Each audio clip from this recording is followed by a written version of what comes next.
Hello and welcome to Written Words, and today's lesson is from our Themes in Literature series, and the theme for today's lesson is the sea. In this lesson we're going to explore how the sea is portrayed in literature, why the sea is such a great source of inspiration for writers, and some English idioms connected with the sea. Our relationship with the sea has changed over the centuries, and this is reflected in literature. The sea used to be the principal means of international travel, and the opportunity it afforded for exploration fired people's imaginations with all its possibilities. Now, though, there are much faster and more efficient ways of travelling. There are planes, we have cars, we have the internet, which means we don't always need to travel.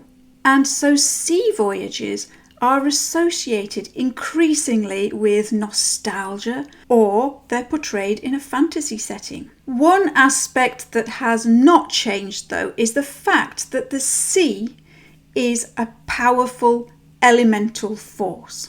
In ancient times, it was associated with divinity. For example, Poseidon or Neptune, the god of the sea. Nowadays, we tend to have a more scientific, practical approach to it, but there's still no doubt that it is a force to be reckoned with. So the world of literature is full of works inspired by the sea. There are far too many for me to list in one short video, but some examples include Shakespeare's The Tempest, Hemingway's The Old Man and the Sea, Herman Melville's Moby Dick. In children's literature, there is The Voyage of the Dawn Treader by C.S. Lewis, there is Hans Christian Andersen's Little Mermaid, and the Percy Jackson series by Rick Riordan. Percy Jackson's father is Poseidon, the god of the sea, so the sea features quite highly in those. In poetry, John Masefield's Seafever portrays the sea as representing freedom. It's a wistful poem. It's about the poet's longing to be back on the open seas again.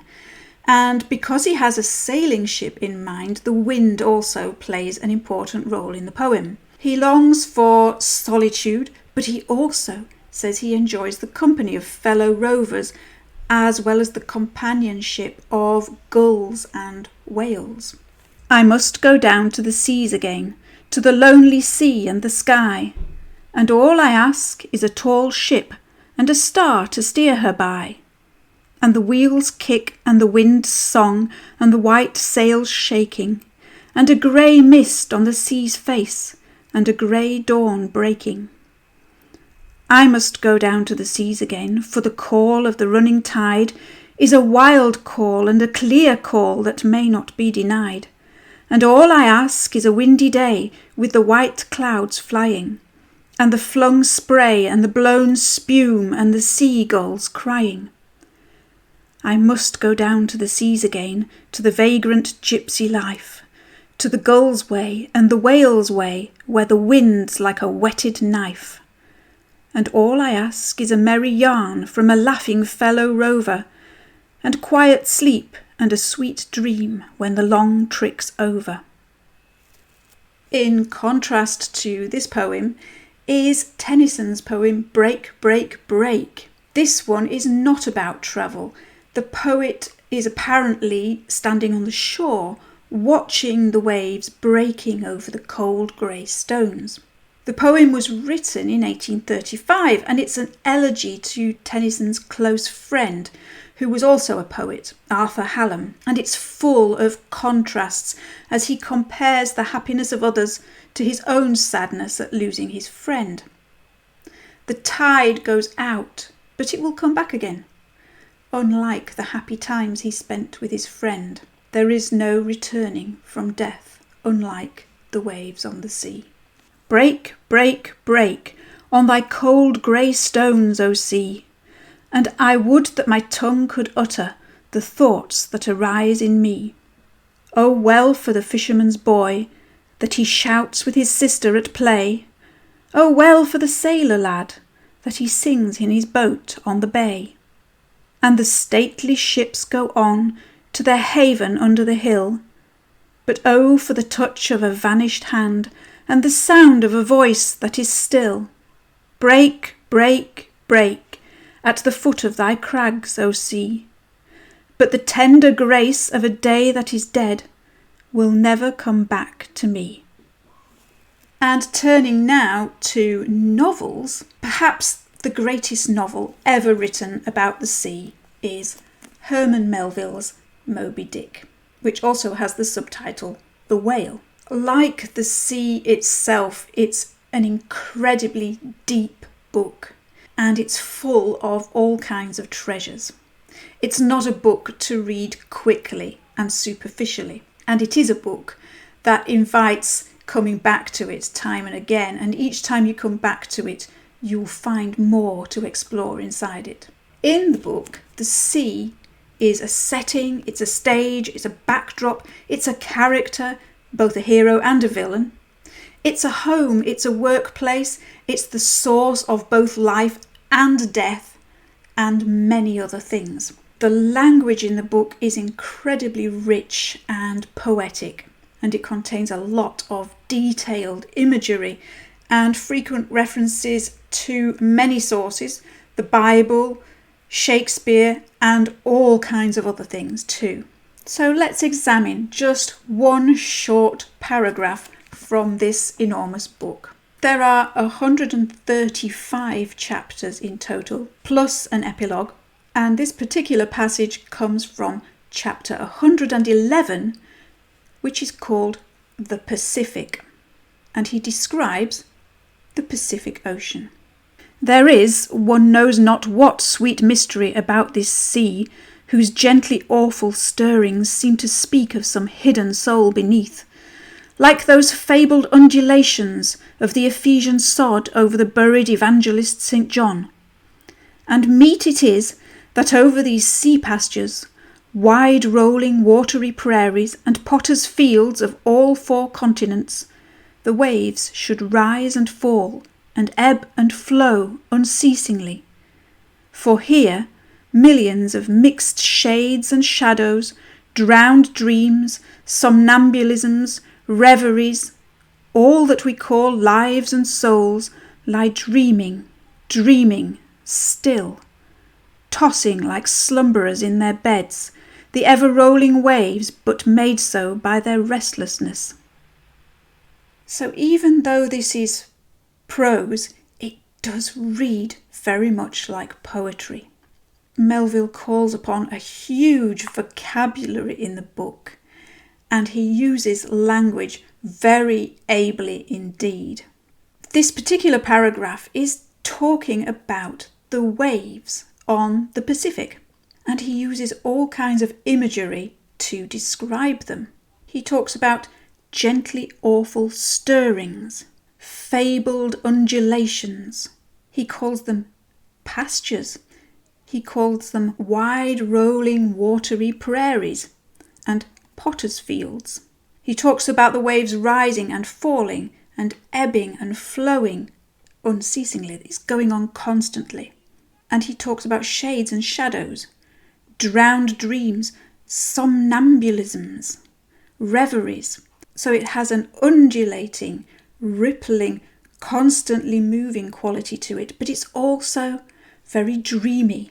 He uses words like dreaming and reverie and slumberers and somnambulisms, all words connected with sleeping and dreaming, not just sleeping, but sleeping and dreaming.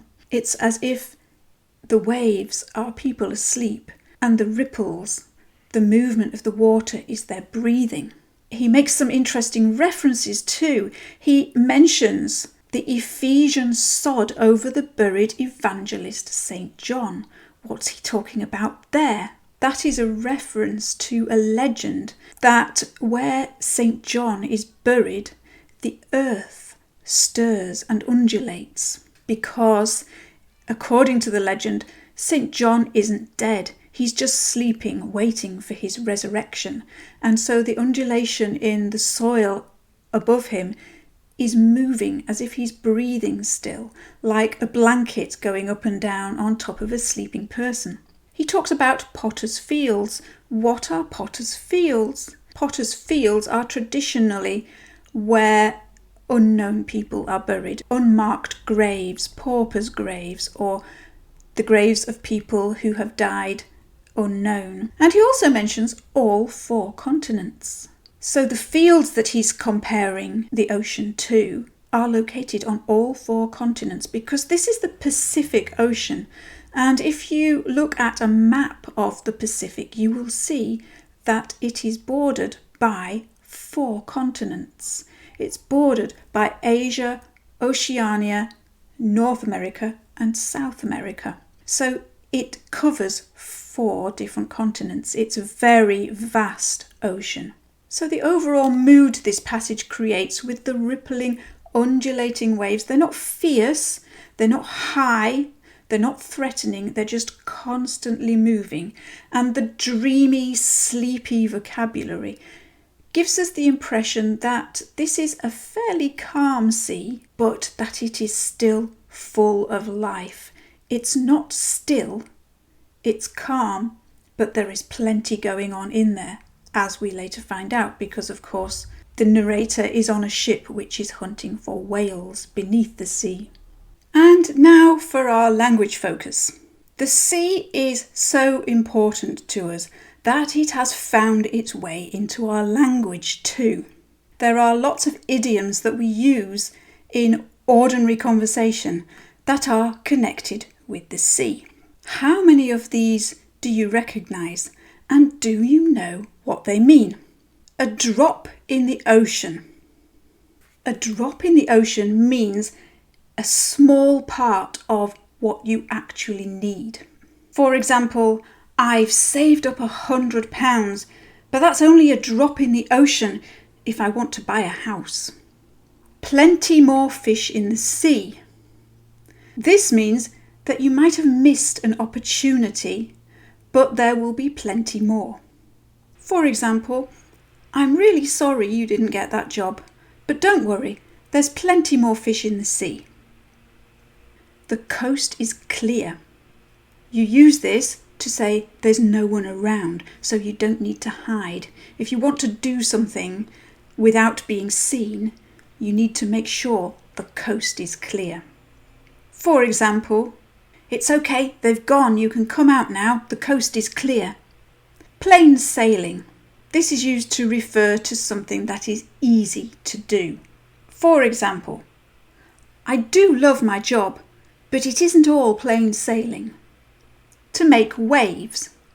This means to make an impression or shock people by daring to be different. For example, his work is making waves in the art world. Between the devil and the deep blue sea. This means having to choose between 2 unpleasant situations. It means you're stuck. You can choose one or the other, but not anything else. For example, I can afford to pay the food bill or the heating bill.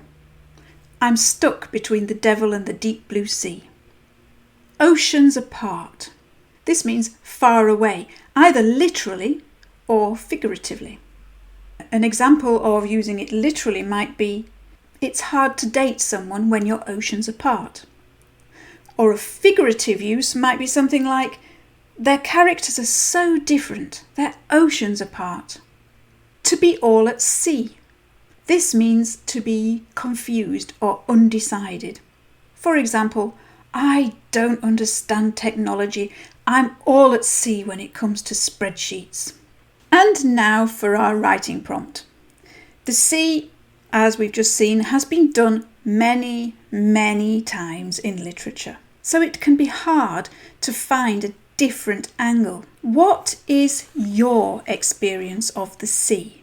Did you love paddling on the beach as a child? Or have you travelled on a ship? Is your experience of the sea positive or negative? Or maybe you live far away from the sea and have only ever dreamed about it.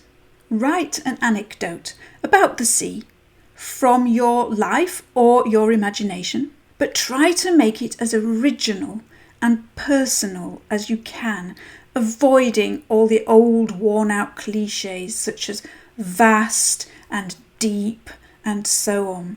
Try to use different vocabulary. Try to see the sea from a different angle to the way it's been seen by hundreds of other writers already, by making that personal and approaching it from your own experience. As usual, there is a worksheet to accompany this lesson, which can be downloaded from our website at writtenwords.uk. It contains all the material we've discussed in the lesson, plus some extra bits as well. I've also included for this one a link to an excellent reading of Moby Dick by lots of well-known people. Thank you very much for joining me in this lesson. I look forward to seeing you in the next one. And in the meantime, happy writing.